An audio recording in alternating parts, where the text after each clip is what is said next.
السلام علیکم ورحمۃ اللہ وبرکاتہ۔ محترم سامعین، روزہ اور تراویح کے متعلق مسائل گزشتہ درسوں میں بیان کیے گئے تھے۔ آج زکوٰۃ کے متعلق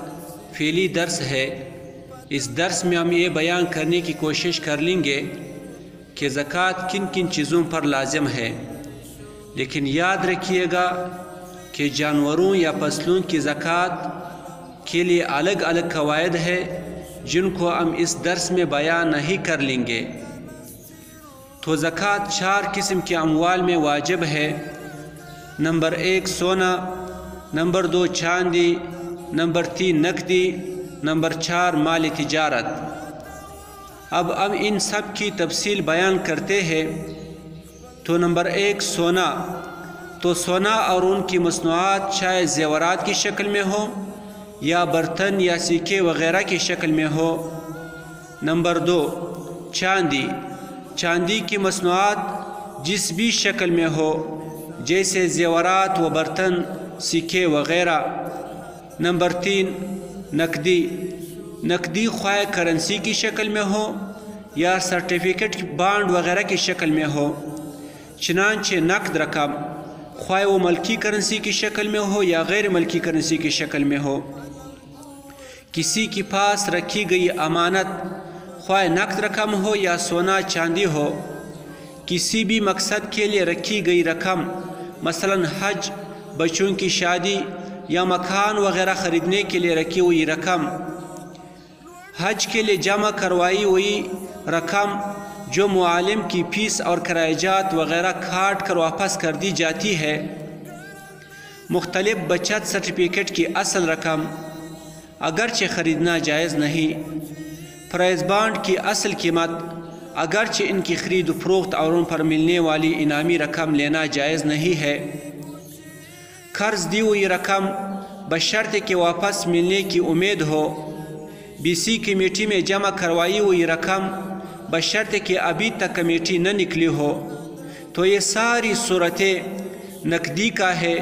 اور اس میں زکوٰۃ واجب ہے۔ نمبر 4 مال تجارت، مال تجارت سے وہ چیز مراد ہے جس میں مال کا مال کے ساتھ مبادلہ ہو اور اس میں تجارت کی نیت کی گئی ہو، خواہ کوئی چیز تجارت کے نیت سے خریدی جائے یا کوئی چیز اجرت و مزدوری میں وصول کرتے وقت تجارت کی نیت کی جائے، یا کوئی چیز مثلا گندم قرض لیتے وقت تجارت کی نیت کی جائے اور یہی نیت تاحال باقی ہو۔ لہذا تجارتی یا تجارت کی نیت سے خریدے گئے حصص، شیئرز، شرکت والے معاملے میں اپنے حصے کے قابل زکوٰۃ اثاثوں کی رقم مع نفع، بیچنے کے لیے خریدا ہوا سامان، جائیداد، تجارت کے لیے خریدی ہوئی پراپرٹی، ہر قسم کی تجارت مال کے مارکیٹ ویلیو یعنی قیمت فروخت کے حساب سے، تیار مال کا اسٹاک، خام مال وغیرہ، یہ سب مال تجارت ہے۔ لیکن مندرجہ ذیل صورتوں میں سے کوئی صورت ہو تو مال تجارت نہ ہوگا اور اس پر زکوٰۃ فرض نہ ہوگی۔ نمبر 1 بوقت مبادلہ تجارت کی نیت نہ تھی، بعد میں اگرچہ تجارت کی نیت کر لی ہو تو اس صورت میں زکوٰۃ واجب نہیں۔ نمبر 2 اگر خریدتے وقت حتمی نیت آگے فروخت کرنے کی نہ ہو بلکہ یہ نیت ہو کہ اگر موقع ہوا تو اس کو اپنی ضرورت مثلا رہائش کے لیے، گھر وغیرہ بنانے کے لیے استعمال کریں گے، یا اگر کچھ نفع ہوا تو اسے فروخت بھی کر دیں گے، یعنی آگے فروخت ہونے کی نیت متردد تھی، کوئی ایک واضح نیت نہیں تھی، تو یہ مال تجارت نہیں ہے اور اس میں اس پر زکوٰۃ واجب نہیں۔ نمبر 3 بوقت مبادلہ تجارت کی نیت تھی مگر بعد میں تجارت کی نیت نہیں رہی یا اس میں تسلسل نہیں رہا، مثلا درمیان میں یہ نیت کر لی کہ اس چیز کو فروخت نہیں کریں گے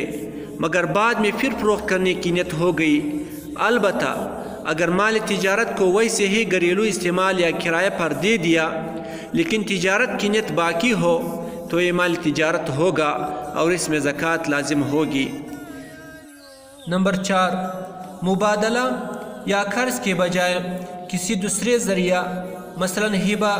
تحفہ، میراث وغیرہ سے کوئی چیز ملی، اگرچہ ان ذرائع سے ملنے والی چیز کو وصول کرتے وقت تجارت کی نیت ہو تو یہ مال تجارت نہیں ہے۔ تو یہ تو ایک تفصیل ہوئی ان اموال کا جن میں زکوٰۃ لازم ہوتا ہے۔ اب ہم ان کو ایک قاعدے سے بھی سیکھ سکتے ہیں کہ مال میں زکوٰۃ واجب ہونے کے لیے ایک شرط مال نامی ہونا ہے۔ نامی کا مطلب یہ ہے کہ وہ بڑھوتری کر رہا ہو، تو سونا، چاندی، نقدی ایک خود مال نامی ہے، چاہے اس میں تجارت کی نیت ہو یا نہ ہو، کسی نے تحفہ میں یا میراث میں دیا ہو یا خریدا ہوا ہو یا مزدوری وغیرہ میں ملا ہو، یہ مال نامی ہی متصور ہوں گے۔ ان 3 قسم کے اموال کے علاوہ مثلا گاڑی، زمین، برتن، کپڑا وغیرہ یہ چیزیں اگر تجارت کے لیے ہو تو یہ مال نامی ہے، اور اگر تجارت کے لیے نہ ہو تو یہ مال نامی نہیں ہے۔ اور مال تجارت کیا ہے اس کا تفصیل اوپر گزر چکا ہے، اس لیے اس کو بغور سن لیا جائے۔ السلام علیکم ورحمۃ اللہ وبرکاتہ۔